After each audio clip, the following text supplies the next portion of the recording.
Le choix et la préférence, reprendre en main son pouvoir créateur. Alors ici, c'est une expérience que j'aime bien faire, c'est les consciences cosmiques et l'importance de la préférence. Donc, imaginez que vous avez des espèces de consciences cosmiques, par exemple des consciences au cœur d'une étoile, qui ont envie d'accueillir la vie sur leur planète de leur système solaire.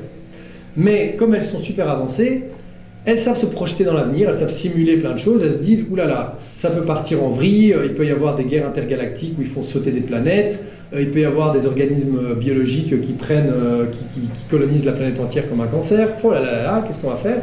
Eh bien vous savez quoi, on va choisir une planète qui est parfaitement calibrée pour que la vie, on va projeter nos consciences là-bas, pour que la vie vive toutes les expériences possibles et imaginables, pour qu'elle soit calibrée pile poil, pour que quand elles viennent et qu'on la crée dans nos systèmes respectifs, eh ben, ça part pas, ça dévie pas dans des histoires complètement alambiquées. Okay, et donc ça c'est... Et alors après, ces consciences-là, elles récupèrent cette sagesse de deux façons. Soit les êtres humains construisent des vaisseaux spatiaux et vont sur ces planètes-là et font leur rôle de jardinier galactique et implantent la vie sur ces planètes respectives en mettant des êtres unicellulaires par-ci par-là.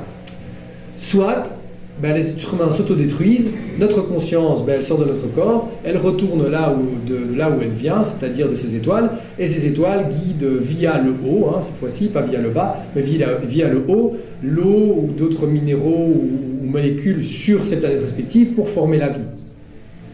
Donc le résultat, il est le même dans cette expérience de pensée, vous voyez ?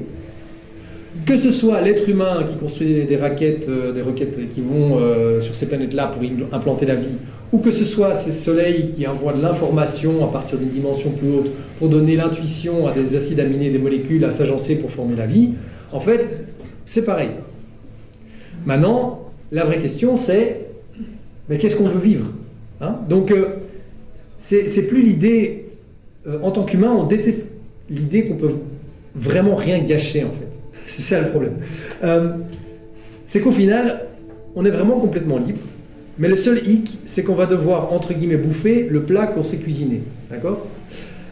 Et donc, on va devoir écouter la symphonie qu'on compose, et donc c'est bizarre de composer quelque chose qui ne nous plaît pas. Et puis se plaindre que c'est moche quand on l'écoute, quoi. Donc,